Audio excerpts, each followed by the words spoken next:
টি-20 নিয়মিত অধিনায়ক লিটন দাস ব্যাক করেছেন। খুব ভালো সংবাদ। লিটন তার দলের স্ট্র্যাটেজি কিভাবে সেট করবেন, কাদেরকে সুযোগ দেবেন, খুব অধীর আগ্রহে অপেক্ষা করছি লিটনের অবর্তমানে বাংলাদেশ দলকে নেতৃত্ব দেওয়া জাকের আলী অনিকের ব্যাপারে লিটন ঠিক কী সিদ্ধান্ত নেন। তিনি কি তার মতো করে যৌক্তিকভাবে জাকেরকে সরিয়ে অন্য কাউকে সেখানে সুযোগ দেন, নাকি তিনিও কোরামটা মেনটেন করে চলেন, এটা দেখার জন্য অপেক্ষা করতেই হচ্ছে। বাংলাদেশ ওয়েস্ট ইন্ডিজের বিপক্ষে টি-20 সিরিজে ফেভারিট হিসেবে মাঠে নামবে বলে আমি বিশ্বাস করি। আপনি কি বিশ্বাস করেন সেটা তো আপনার ব্যাপার, কিন্তু কেন আমি এটা বিশ্বাস করি এর যুক্তিগত ভিত্তি রয়েছে। বিএসটিআই অনুমোদিত দেশের প্রথম electrolyte drinks Active Plus, be hydrated, stay active. সেই যুক্তিগত ভিত্তিগুলো আসলে কি কি? প্রথমত হচ্ছে বাংলাদেশ এই মুহূর্তে টি-20 টিম ওয়াইজ দুর্দান্ত ফর্মে রয়েছে। কেন? আফগানিস্তানকে সবশেষ সিরিজে হোয়াইট ওয়াশ করেছে, নেদারল্যান্ডসকে হারিয়ে এশিয়া কাপে খেলতে গিয়েছে, এশিয়া কাপে গিয়ে ডিজাস্ট্রাস পারফরমেন্স করেছে, যেটা প্রত্যাশিত ছিল।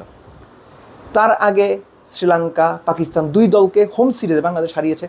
অর্থাৎ দেশের মাটিতে বাংলাদেশ টি-20 দল হিসেবে ভালো করছে। এর সঙ্গে আপনি সাইফের দুর্দান্ত ফর্ম কিংবা সাইফের ভালো ক্রিকেট খেলা, top of the order, Liton খুব ভালো ফর্মে আছেন, রিশাদ দারুণ রোল প্লে করছেন, শেখ মাহিদি বল, মুস্তাফিজ বরাবরই ভালো করছেন।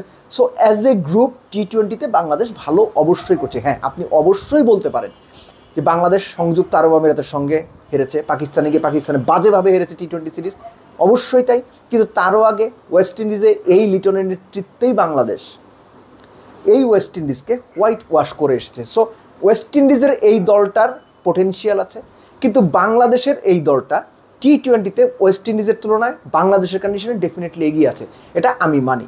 সো একই সঙ্গে আপনার বাংলাদেশের এই মুহূর্তে আরেকটা যে ব্যাপার, যে লিটন দলে ফেরার ফলে যেটা হয়েছে যে ব্যাটিং ডেপথটা খুব ভালো তৈরি হয়েছে।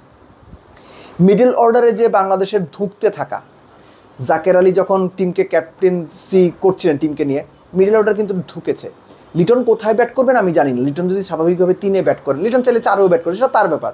সো লিটন আসার ফলে যেটা হয়েছে যে ব্যাটিং লাইন আপটা অনেকখানি স্ট্রং হবে, এবং বরাবরই যে ব্যাপারটা বাংলাদেশকে ভোগাচ্ছে সেটা ব্যাটিং, এবং লিটন আসার ফলে ওই ভোগান্তিটা কমবে বলেই এই মুহূর্তে এক্সপেক্ট করতে পারি। আর চট্টগ্রামের মাঠ যদি আপনি হিসেব করেন, আপনি যদি বাংলাদেশের সবশেষ চট্টগ্রামের মাঠে টি-20তে পারফরমেন্সগুলো দেখেন, যে বাংলাদেশ জিম্বাবুয়ের এগেন্সে 3টা ম্যাচ খেলেছে, তার আগে আয়ারল্যান্ডের সঙ্গে খেলেছে, জিম্বাবুয়ের সঙ্গে সবগুলোই জিতেছে, আয়ারল্যান্ডের সঙ্গে শেষ ম্যাচটা বোধহয় হেরেছিল।